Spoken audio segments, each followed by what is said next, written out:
전 정권 씨가 또 거론이 되고 있습니다. 전 정권 씨를 찾습니다. 이 시점에. 제가 대통령실에 퇴사한 지 한 달 됐는데 야 대통령실이 전 정권 탓한다. 그러니까 이게 어디에서 전 정권 탓이 어디서 먼저 시작한 거냐. 대통령께서 직접 핫팩 숫자까지 세워가면서 꼼꼼하게 챙겼습니다. 우리가 어떤 민족입니까? 정치권 현안 하나에 웃고 우는 정치의 민족 아닙니까? 현안 배달부터 떠먹여드리기까지 원스톱 시사 딜리버리 토크쇼 정치의 민족 정치권 현안 딜리버리 하러 지금 출발합니다. 여야를 대표하는 현안 배달러 두 분 나오셨습니다. 이승환 전 대통령실 정무수석실 행정관, 남영희 민주연구원 부원장 나와주셨습니다. 어서 오세요. 안녕하십니까. 네, 저희 중립기어에 처음 나와주셨는데 저희 구독자분들한테 인사 한 말씀씩 부탁드립니다. 예, 안녕하세요, 여러분. 아유, 저는 지금 가방 메고 마치 잼버리장에서 바로 뛰어온 것 같아요. 스카프도 하시고. 예. 그런 모습 여러분들하고 이렇게 인사를 드리니까 또 색다르긴 합니다. 동아일보 채널에서 하는 유튜브는 또 생소하거든요. 그쵸. 근데 뭐 제가 원래 최근에 진보진영 유튜브 거의 단골 손님이거든요. 예. 그 마음 자세대로 네. 우리 시청자들하고는 네. 만나겠습니다. 우리 행정관님도 반갑고 또 처음 뵙는 네. 우리 앵커님 계셔서 편하게 네. 뭐 이 방송 끝내면 되지 않을까요? 그렇죠. 네. 자연스럽게 저희가 중립기어잖아요. 그래서 딱 두 분 양쪽에 모시고 하니까 중립기어 취지에 아주 부합하는 것 같습니다. 인사 한 말씀 네, 부탁드려요. 안녕하십니까 이승환입니다. 제가 대통령실에 퇴사한 지 한 달 됐는데 아, 한 달 된 파릇파릇한 백수입니다. 네. 제가 원래 지난 대선에 그 대선 한 2년 전부터 참여를 해서 떨어지면 어떡하지 했는데 그때 네. 제가 만약 떨어지면 나는 정말 그 육체 노동을 먹고 살겠다. 라이더부터 시작하겠다 했는데 잘 어울리세요, 마음을, 이게. 그 마음을 어떻게 네. 알고 이렇게 배달 가방 주셨는지 제가 이걸 다시는 쓸 일이 없도록 굉장히 고정되도록 열심히 무거워요. 해보겠습니다. 생각보다 네. 현안들이 가득 차 있어서 네, 맞습니다. 두 분의 배달 가방엔 국민들께 배달한 현안이 가득 차 있습니다. 자, 시청자분들한테 현안들 오늘 잘 배달 부탁드리고요. 먼저 제가 배달하는 현안부터 같이 살펴볼게요. 제가 판넬을 좀 준비를 해봤는데요. 자, 첫 번째 현안, 잼버리 부실 운영 논란입니다. 등장인물 5명 등장합니다. 신원식 국민의힘 의원, 이원택 더불어민주당 의원, 이상민 행안부 장관, 김현숙 여가부 장관, 그리고 전 정권 씨까지 5명이 등장하는 이슈인데요. 사실 코로나19 이후에 한국에서 개최하는 최대의 대규모 국제 행사라서 이제 전 세계의 눈이 새만금으로 쏠렸잖아요. 하지만 그 과정에서 여러 논란이 있었습니다. 난장판이다, 국제적 망신이다 이런 말들이 많은데요. 일단 두 분 이번 잼버리 논란에 관련해서 짧은 총평 한 분씩 부탁드려요. 먼저 부탁드립니다. 국제적 망신, 부끄러움은 왜 우리 국민 몫인가 뭐 그런 생각이 듭니다. 끝날 때까지 끝난 것은 아니다. 어. 보통 그 롯데월드를 가도 예. 뭐 이렇게 뭐 아틀란티스 이런 거 한 번 타기면 2시간씩 기다리잖아요. 네네. 정말 힘들어요. 막 내가 미쳤지 여기 왜 왔나 하다가 네. 한 번 딱 타고 내려오는 순간 다 있죠? 다 잊혀지고 역시 꿈과 희망의 나라 롯데월드야 하는데 네. 좀 그런 마지막 한 방을 지금 이제 새만금 잼버리가 아니고 대한민국 잼버리가 되지 않았습니까? 네. 대한민국의 힘을 합쳐서 전 세계에서 모인 청소년들에게 그런 모습을 보여주기를 좀 바라봅니다. 네, 알겠습니다. 그럼 잼버리 관련된 쟁점들 하나씩 짚어볼 건데요. 결국에는 오늘 10시에 이미 이제 퇴소 결정을 네, 퇴소 결정을 했겠죠. 조기 철수를 하고 있는데 잼버리 정도 규모의 행사면은 사실 준비 기간도 길었고 만반의 준비를 했어야 하는 거 아닌가라는 생각을 국민 여러분 모두가 다 하실 것 같아요. 사실 준비에 대해서는 지난해부터 지적이 있었습니다. 지난해 8월 18일 국회 여가위 전체 회의에서 이원택 의원이 김현숙 여가부 장관에게 배수시설, 화장실, 급수대 등 시설이 늦어지고 있다. 잘못하면 준비 상태가 상당히 문제가 될 수 있다라고 지적을 했는데 김현숙 장관이 거의 완료됐다라고 답을 했어요.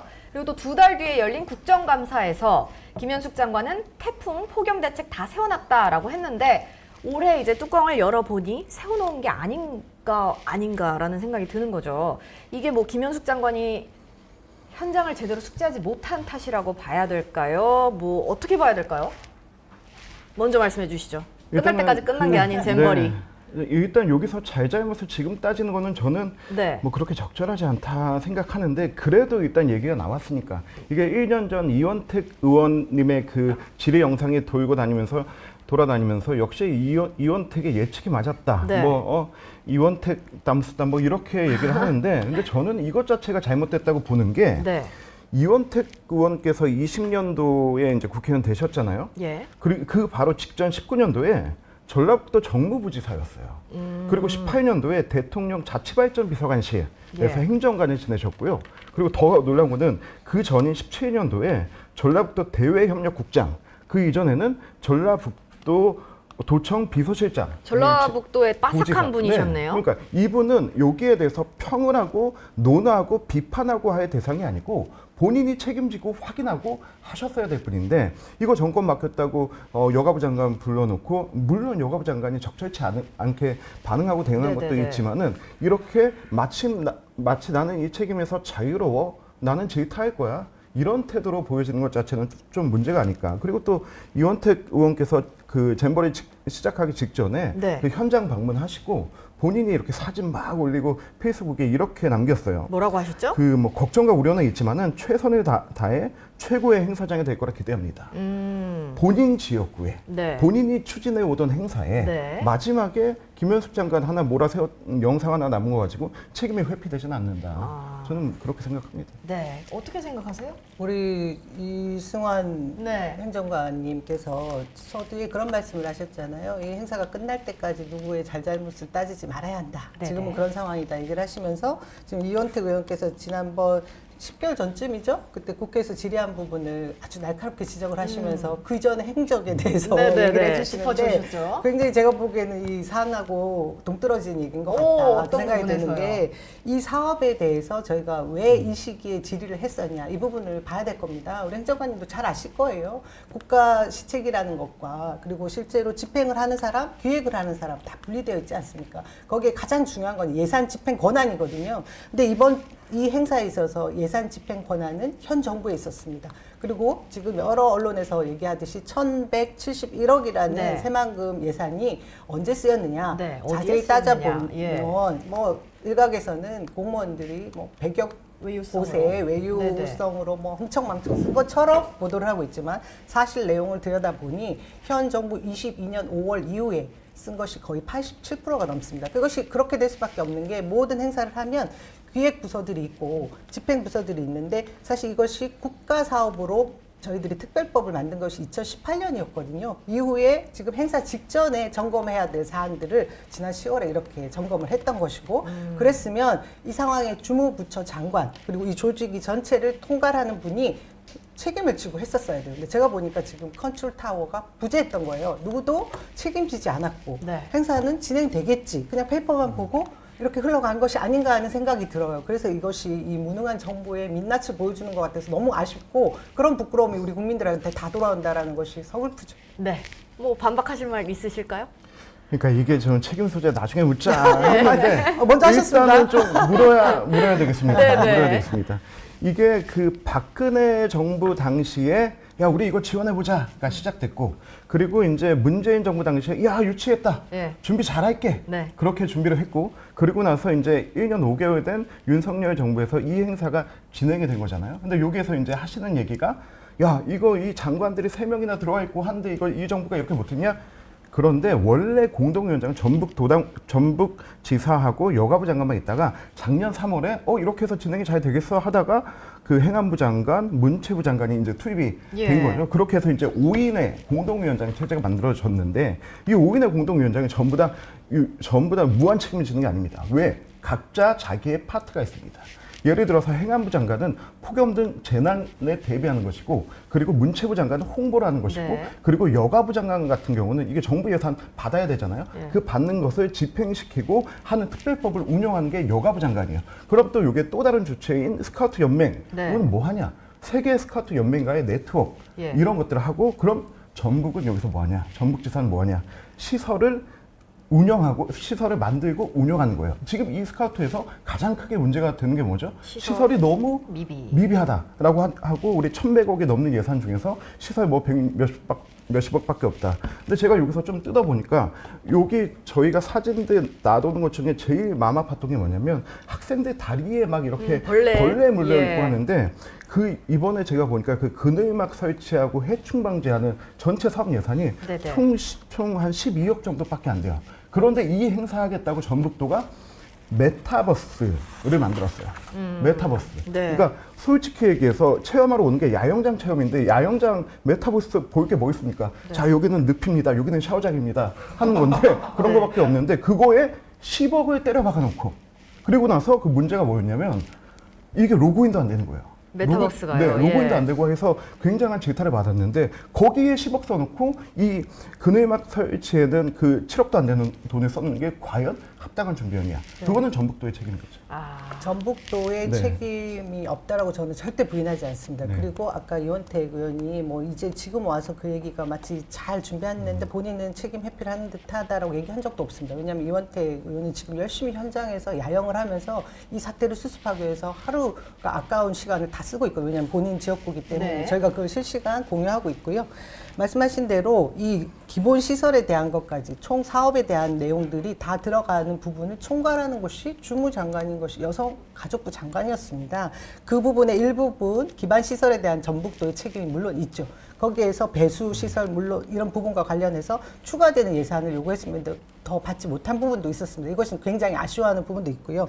그런데 그럼에도 불구하고 이번에 윤석열 대통령이 처음에 대통령 공약상으로 여가부 폐지를 네. 분명하게 천명을 하셨어요. 예. 그 이후에 이렇게 중요한 이 코로나 이후에 그리고 이번 정부가 들어오자마자 세계적인 행사를 유치하면서 그 힘없는 곧 폐지될 그런 여가부 장관에게 이 주무장관으로 책임을 맡겼다고 하는 것부터가 이 대회가 부실할 수밖에 없었다라는 것이기 그럼 때문에 이전엔 여가부가 저는 이 책임을 네. 사실 특별법에 나와 있는 네. 그 상황대로 책임을 져야 될 부분이 명확하게 있다고 봅니다. 제22조에 보면 총리가 책임지게 되어 있어요. 명시가 되어 있어요. 이 조직에 대해서. 네. 그 부분은 책임을 지셔야 될 것 같습니다. 네. 왜 사실 지금 총리님 열심히 화장실 청소하시고 열심히 하고 그 있잖아요. 총리님의 역할이 아니죠. 네, 잼버리 파행에 대한 책임 규명이 필요하다라는 여론 뜨겁잖아요. 사실 이 말도 맞는 거고 이 말도 맞는 거고 그 말은 모두가 다 책임이 있다라는 얘기인데 사실 전 정권 씨가 또 거론이 되고 있습니다. 대통령실과 여당에서 잼버리 준비 부실에 대한 비판이 커지자 전 정권 책임론을 또 언급을 한 건데요. 사실 전 정권 탓은 이제 그만해야 될 때라고 일각에서 목소리도 나오고 있어요. 이번 파행에 대해 전 정권 책임론으로 끌고 가는 것에 대해서는 좀 어떻게 보시는지 두 분.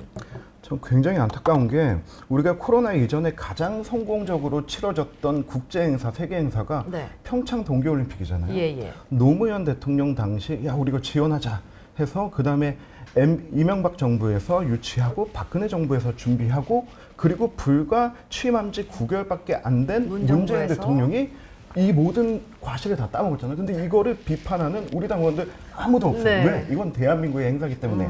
근데 우리가 그때 생각하는 거는 평창 동계올림픽 막 이렇게 그 여러 가지 장면 기억에 남지만 가장 기억에 남는 게 그때 당시 문재인 대통령이 김여정 예. 을 초대해가지고 악수하는 네네. 모습이었어요. 네. 그러니까 본인의 모든 정치적 홍보와 치적에 다 이용을 한 거예요. 그쵸. 그럼에도 불구하고 우리 국민들은 우리가 세계에 기록할 만한 행사를 남겼다라고 했는데 그때도 얼마나 말이 많았습니까? 그때도 사상 유례 없는 한파 온다. 이 허허벌판에 이 동태발리던데 동태 덕장에 이거 어쩌라는 거냐 했는데 성공적으로 치렀는데 네. 저는 이게 국제 행사는 전 정권에 아무 상관없이 이 국가의 이익을 위해서 네. 성공적으로 치러야 되는 거다.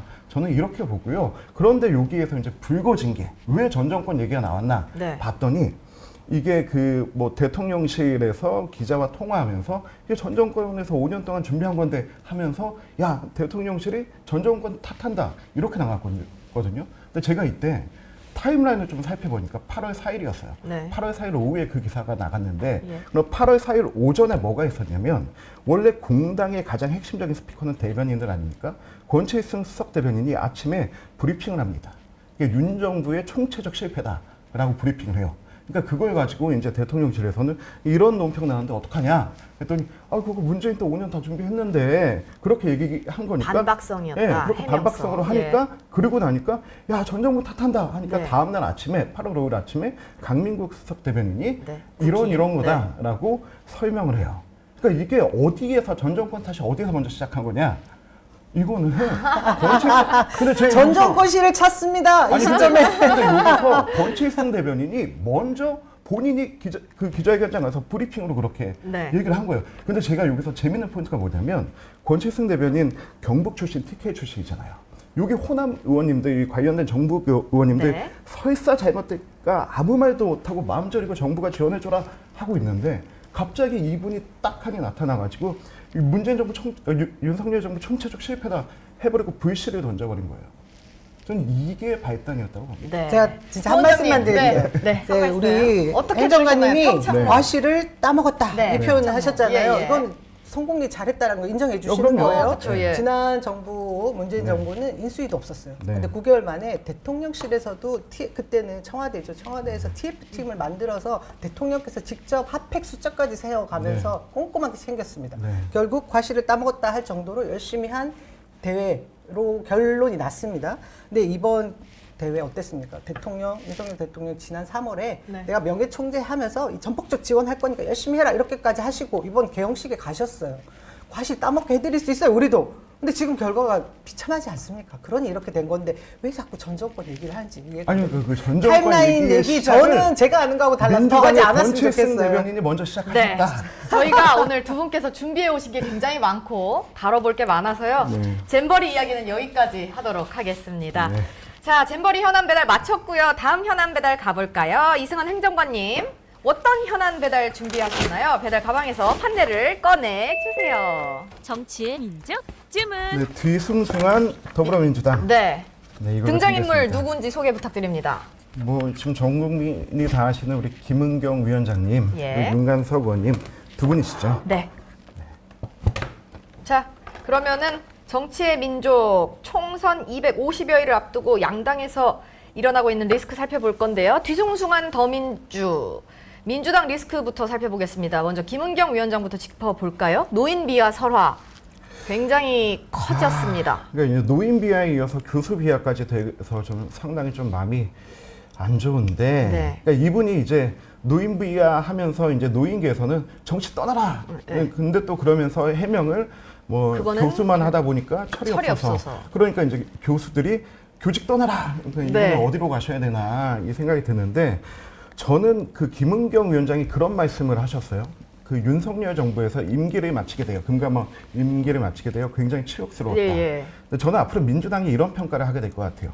김은경 혁신위원장을 모셔서 네. 굉장히 수치스러웠다라는 네. 평가를 하게 될 것 같습니다. 부원장님 어떻게 보시나요, 이 발언? 뭐 여러 가지 논란이 있었고 혁신위원장의 설화로 많은 분들이 또 상처를 이렇게 받으시고. 민주당에 대한 신뢰도가 네. 뭐 문제가 있다라고 말씀들을 하시고 계십니다. 근데 사실 이 부분은 저희가 충분히 예상 가능했던 이야기예요. 왜냐하면 네. 민주당 저는 사실 지금 그 당시 2달 전쯤만 해도 민주당에 지금 혁신위가 필요한가? 왜냐하면 장경태 혁신위가 있었어요. 네네. 그래서 굳이 또 옥상옥이 될 필요가 있을까라는 문제의식을 가지고 있었습니다. 그럼에도 불구하고 민주당 내의 의원들 의총에서 이른바 비명계 의원들이었습니다. 네. 그 장경태 혁신위를 신뢰하지 않고 새로운 혁신을 띄워달라는 요구가 있었어요. 네. 그러면서 지금 띄운 혁신이었거든요. 그러면 이후에 이 혁신에 대한 신뢰도가 높이 올라갈 수 있느냐? 네. 이 부분에 있어서 지금 당 대표 이재명 대표의 체제에 불만을 가진 이른바 그 비명계 비명? 쪽에서는 어떤 카드를 내놓든 자신들의 이후의 총선을 바라보는 네. 상황에서 유불리를 따질 수밖에 없기 때문에 흔들기는 있을 것인데 그런 점에서 이 혁신위의 스피커의 강도 이것은 저는 좀 흔들릴 수 있을 것이라고 생각했습니다. 그럼에도 이제 개인적으로 이런 설화에 휘말린 것은 너무 안타깝게 생각하죠. 네. 근데 사실 혁신위에게 기대하는 바가 있었을 거잖아요, 민주당. 네, 뭐 네. 비명이든 친명이든 그 부분에 대해서는 좀 어떻게 평가하세요?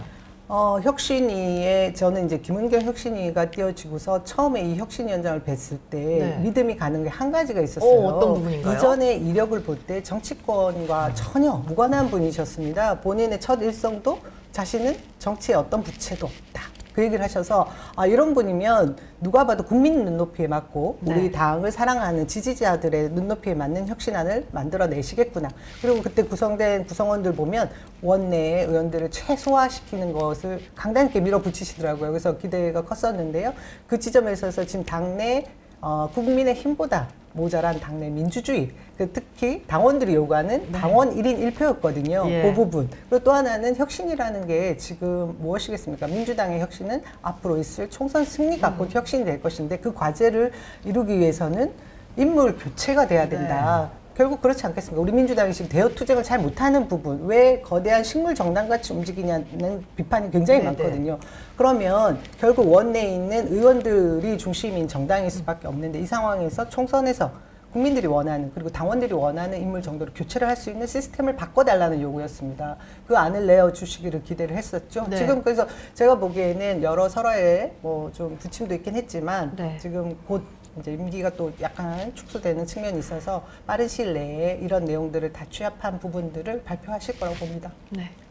저는 우리 위원장님 말씀 중에 이 정치에 관여되지 않았고 현역 정치인들을 최대한 배제해서 기대가 됐다라고 하는데 일편 그 마음을 이해하면서 정치를 좀 아는 사람이 하는 게 제 생각은 좀 다른 게 정치는 굉장히 고도의 전문화된 전문 영역이라고 생각을 하거든요. 맞아요. 우리 위원장님도- 윤석열 예. 대통령 보면 알 수 있죠. 그러니까 그런 대통령을 제가 그 네. 부분은 저도 좀 그러니까요. 실수를 한 것 같아요. 근데 그런 대통령을 불러 일으킨 네, 네. 일으킨 국민이 대단한 거고 그리고 나서 민주당은 근데 그 얘기가 하시면 안 되는 게 그때 영선 배지인 이재명을 앞세워서. 대선 후보로 만들었잖아요. 정치 이낙연 경력은 막 이런 깁니다. 분들 그분은 하셨으니까. 2007년부터 부대변인 우리 돼가지고 대통령님도 제가 행정 경험 기십니다. 26년 그 정치 경험하고 다르죠. 26년 하셨습니다. 근데 문제가 뭐냐면은 그 막연한 환상에서 야 정치에 무관하니까 권력욕이 없을 거야.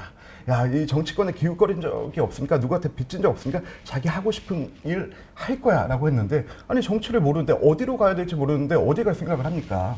그런 분을 앉혀놓고 네. 아, 깨끗하신 분이야 라고 했는데 해보니까 막말 발언 나와 가정 비화 나와 그쵸, 예. 이렇게 검증되지 않은 분을 갖다 쓰는 거는 이제는 우리 정치권에서 좀 지양해야 없어져야 되지 된다. 않을까. 예. 우리 차라리 김두관 의원 앉혔으면 훨씬 잘했을 것 같은데. 뭐 민주당을 사랑해 주시는 마음 감사하고요.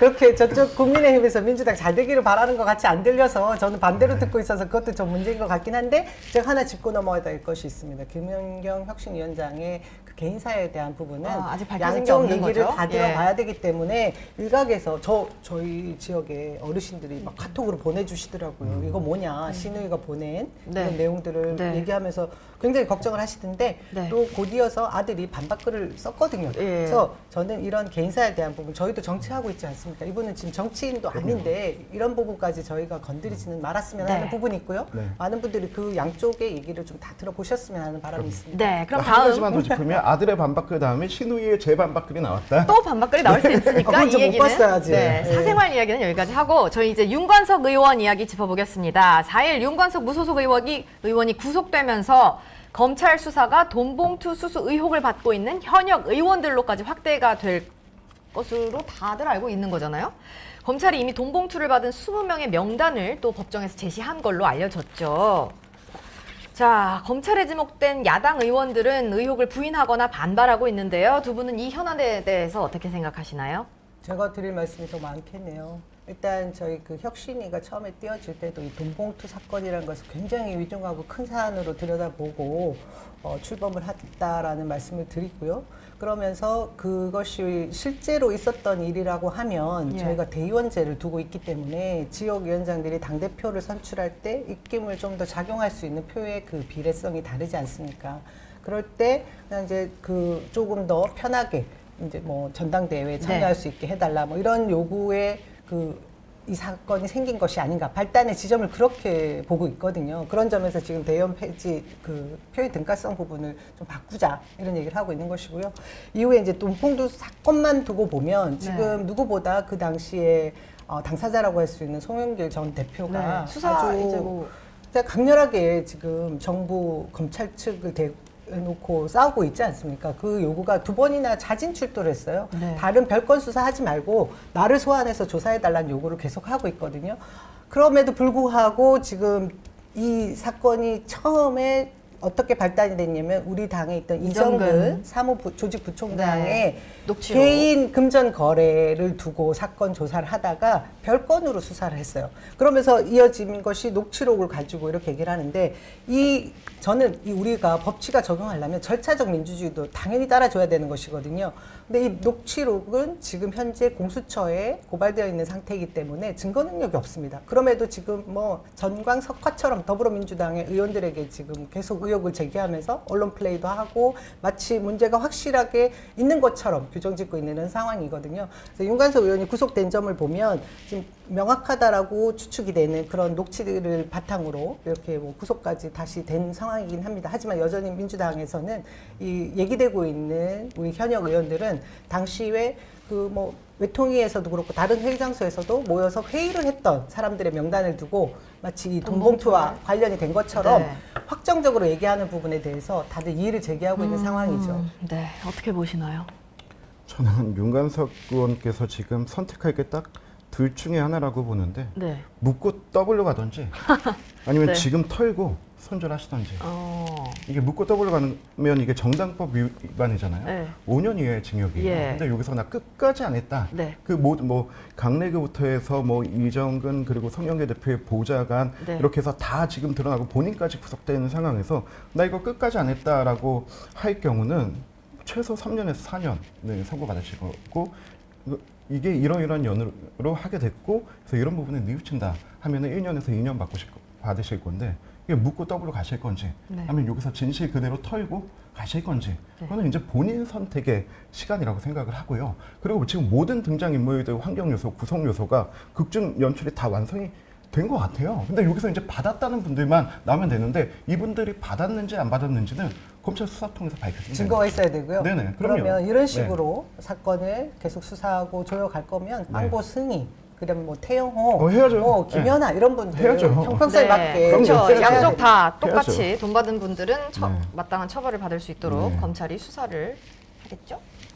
자, 민주당 상황이 총선 전략을 펼치기보다는 일단 지금 일어난 상황들 다 수습하고 이런 게 더 급해 보이는데 부원장님, 뭐 민주당에서는 이제 어떤 해결책을 좀 내놓을 예정이신가요? 지금 말씀하신 두 분, 뭐 윤관석 의원은 구속되셨지만 지금 당에서는 또 탈당을 해서 국민의힘에서는 네네. 뭐 꼼수 탈당이라고 또 비난을 엄청 하시면서 전국에 현수막을 거셨더라고요. 근데 일단 당에서 할 수 있는 대응은 당을 떠나신 분들에게 어떻게 할 수 있는 부분은 없고 현재 당에 있는 민주당 의원들이 이후에 포토라인을 계속 쓰면서 총선까지 끌고 가면서 민주당에 뭐 부패한 어떤 혐의가 있는 것처럼 이런 언론 플레이가 되는 부분에 대해서는 명확한 증거가 없을 시에는 계속해서 대항해야죠. 네. 근데 뭐 사실 김남국 의원 코인 관련해서도 아니라고 하셨는데 결국 이제 수사 결과 뭐 밝혀지고 막 그랬었잖아요. 지금 정확하게 불법성은 없었습니다. 아, 예. 그 거래는 있었다고 본인도 시인을 했었고요. 윤리위에서 특별히 결과 나온 것도 없는데 국민의힘의 권영세 의원도 있었거든요. 그쵸, 근데 그쵸. 형평성에 예. 맞는 것이 지금 하나도 없습니다.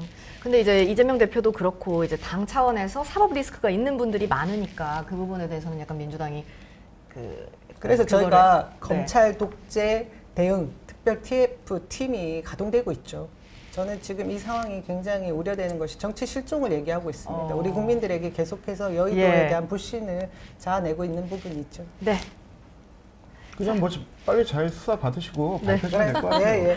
네, 그러면 이번에는 남영희 부원장님께서 준비하신 배달 현안 살펴보도록 하겠습니다. 부원장님, 어떤 배달 현안 준비해 주셨는지 이 배달- 판례를 꺼내 주시죠. 배달통 무거웠는데 뭐 네. 내용은 굉장히 가볍습니다. 네, 뒤숭숭한 국민의힘 어떤 내용이죠?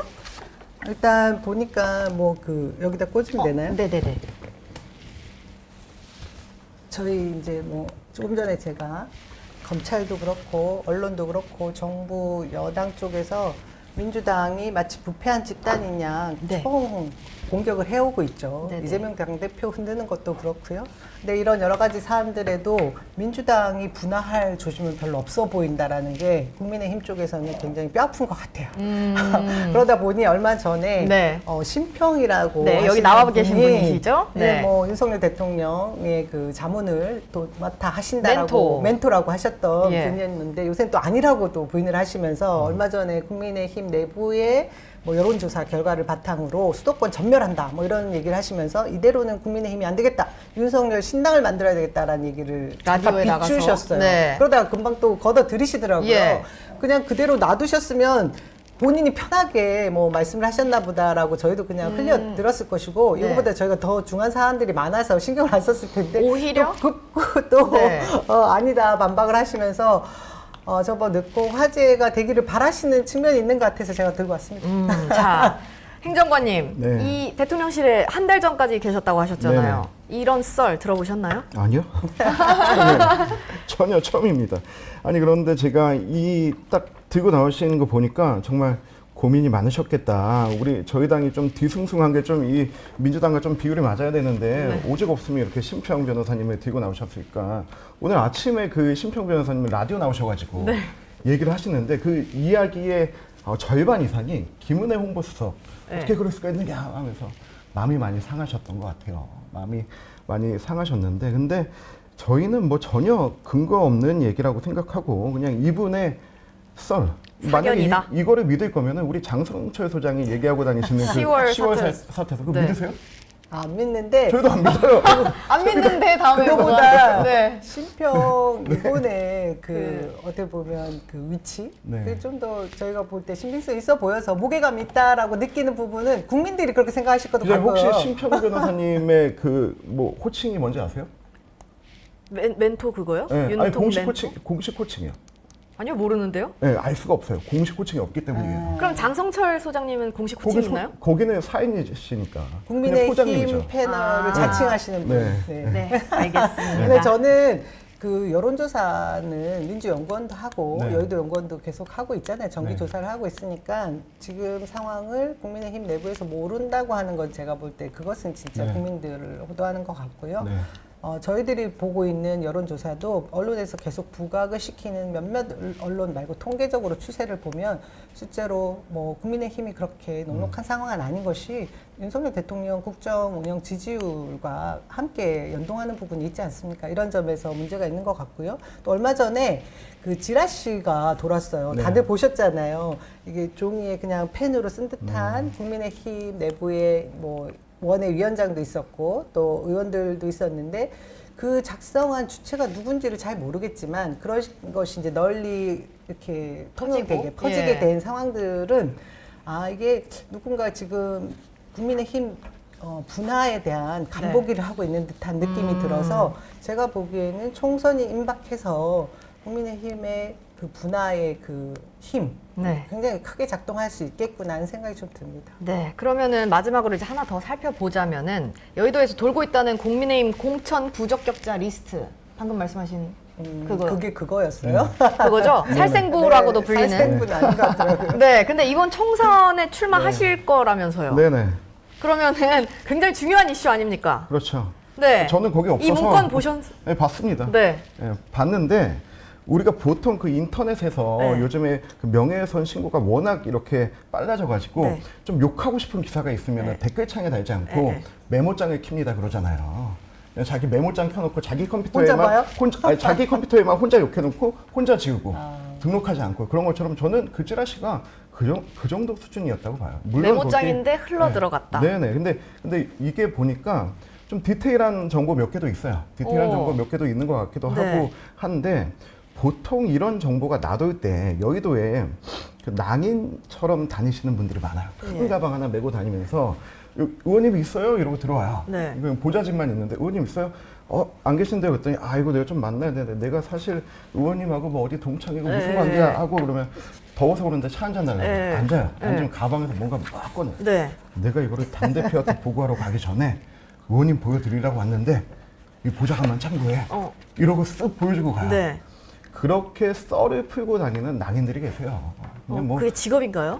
그냥 뭐 그러고 다니면서 네. 뭐 이렇게 좀 민원 이렇게 얘기해주고 다니시는 그 여의도 하이에나들이 있는데 네. 그냥 그 정도의 썰이 아닐까. 네. 그럼 출처가 그런 낭인일 것이다. 네네.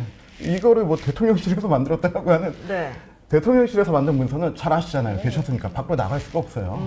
네. 네. 제가 봐도 특별한 네. 어떤 뭐 이게 신뢰도가 있는. 그러니까 이렇게 맥이 한쪽으로 흐르거나 이런 건 아닌 것 같았는데 그래도 이게 그냥 마구잡이로 써진 그런 허술한 문건은 아닌 것 같았어요. 그럼 누군가가- 출처가 어디라고 생각하세요? 출처는 앞으로 분당을 할 수 있는 네. 그 주체들이 한번 흘려보자. 한번, 네. 살생부는 아닌 것 같았습니다. 아 근데 자꾸 분당 얘기하시는데 저희는 분당의 기미가 전혀 없습니다. 아, 네. 만약에 더불어민주당이 분당한다면 19명 돈봉투당이 나올지 몰라도 저희는 없습니다. 근데 사실 최근에 제3지대 얘기가 많이 나오잖아요. 네, 그 그쵸. 여론조사 결과에 무당층. 무당층, 중도층 네. 얘기들 때문에 그런 것 같긴 한데 저도 우리 행정관님하고 생각이 같아요. 이번 선거는 양 당이 완전히 공고하게 그럼요. 자신의 네. 지지층, 네. 코리트 지지층들에게 호소를 네. 하면서 치르게 되지 않을까 싶습니다. 오, 의견의 통합을 이루셨네요. 네, 그러면은 이제 그 지난 국민의힘 전당대회 과정도 좀 살펴보면은 대통령 말 한마디에 유력 후보들이 낙마한 그런 것도 있잖아요. 그래서 이 리스트가 뭐 파급력이 조금 더 있을 거라고 보시나요? 아니면 이렇게 쓱 사라질 거라고 보시나요? 제2, 제3의 이런 리스트가 도이다가 또 뭐 그런 뭐 허위질하신가 보다 하고 없어질 것 같아요. 계속해서 업그레이드 버전은 나올 네. 것 같죠. 그쵸. 네. 그건가 뭔가 그 구심점을 만들어 보고자 하는 세력들이 분명히 존재하는 건 사실이니까요. 네, 그만큼 당이 그렇게 응집을 못하고 아니요, 응집 굉장히 이거는 그냥 네. 딱 한마디로 정리하자면 낭인의 낭설이다.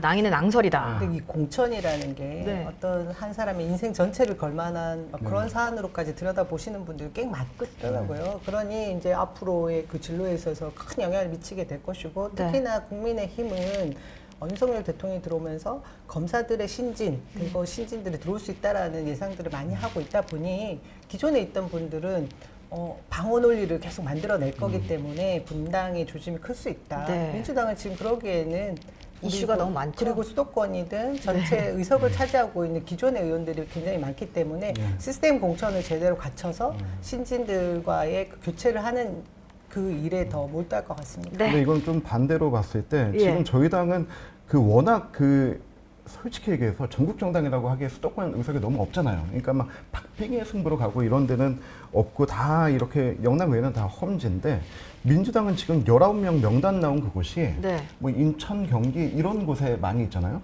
여기에 이제 나오고 싶어 하시는 분들, 민주당 후보로 나오고 싶어 하시는 분들, 이분들이 흔들리는 기반을 어떻게 할 것인가 이게 더 위험 요소가 되지 않을까 네. 그렇게 생각합니다. 여기서 짚어주신 거 이제 가서 일단 검찰 논의를 또- 수사는 네. 의혹 단계이고요. 네. 이것이 지난 2008년 그 한나라당 박기태 대표 때 사례를 저희가 보면 알 수 있는데 그때 1억 9천만 원 정도 전당대 돈봉투 살포 네. 뭐 이런 폭로가 있었잖아요. 그때 불기소 처분 받은 국회의원 3분 있었던 걸로 알고 있습니다. 그렇게 보면 지금 걱정하시는 것보다 지금 나와 있는 이 명단들이 이후에 총선에까지 크게 영향을 미칠지는 잘 모르겠어요. 네. 왜냐하면 지금 계속해서 민주당에 가해지는 검찰 사법 리스크라고 했던 네. 부분이 김이 빠지고 있는 상황이거든요. 네, 그 부분은 이제 앞으로도 저희 배달의 정치의 민족에서 같이 짚어보도록 하고요. 저희 두 분 앞에 화이트보드 있잖아요. 끝으로 이제 상대당이 배달해온 현안에 대한 한 줄 평 한마디씩 조언 한 줄 부탁드립니다. 뒤숭숭한 더불어민주당이었고요. 뒤숭숭한 국민의힘이었습니다. 네. 네, 구독자분들은 어떻게 보셨는지 댓글 남겨주시면 저희가 참고를 하도록 하겠습니다.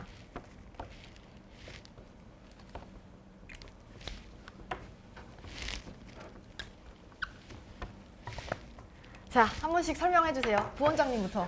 계속해서 국민의힘이 집권 여당인 걸 잊고 있는 것 같아요. 모든 사안에 있어서 전정고시를 계속 찾고 있습니다. 그래서 국민들도 답답해요. 그 전정고시 어디 있는 거야? 라고 이제 전정고시. 책임 있는 여당의 자세를 보여주시기를 바랍니다. 네.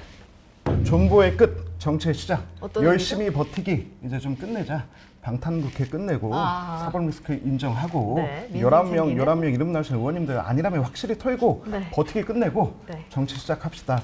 그런 의미로 준비해봤습니다. 네, 그럼 정치의 민족 오늘 저희가 준비한 순서 여기까지입니다. 남영희 부원장, 이승권 행정관 다다음 주에 또 알뜰하고 살뜰한 현안 배달 부탁드립니다. 오늘 어떠셨는지 소감 한 말씀씩만 간단히 부탁드립니다. 뭐 저는 그냥 즐겁게 하긴 했는데 네. 우리 시청자분들한테 계속 너무 미혹을 많이 살까 봐 좀 걱정되긴 합니다. 저 이제 방송 새내기인데 너무 센 선배님을 만나가지고 부담이 많이 좋은 됐습니다. 훈련이 되지 않을까요? 네, 네. 총선에 아유, 굉장히 네. 이렇게 평소에 친분이 이렇게 있으셨어요? 보시고 아유. 인상도 좋으시고 저희 또 제가 잘 아는 후배 또 보좌관 역할도 잘 해주셨더라고요. 네. 그래서 앞으로 네. 좋은 정치 보여줄 것으로 저는 기대가 네. 됩니다. 컬투쇼 그 닮으셨다고 아, 구독자분들이. 근데 제가 이 얘기하면 모두가 다 아시는데 제가 원래 그 보좌진 생활할 때 반려동물 정책을 많이 했거든요. 그래서 제가 여의도 강영욱 강영 아, 사였어. 닮으셨어요? 네. 그래서 제가 이제 한국 정치를 좀 조련하도록 하겠습니다. 네, 앞으로 잘 부탁드리고요. 두 분은 다다음 주에 또 살뜰 영양가 넘치는 그런 배달 현황 갖고 찾아와 주세요. 오늘 함께 해주셔서 고맙습니다. 고생하셨습니다. 고맙습니다. 감사합니다. 네, 오늘 중립기어 저희가 준비한 순서 여기까지입니다. 목요일에는 더 알뜰살뜰하게 준비한 권기범 기자가 찾아옵니다. 저는 다음 주 화요일에 뵙겠습니다. 시청해주셔서 고맙습니다.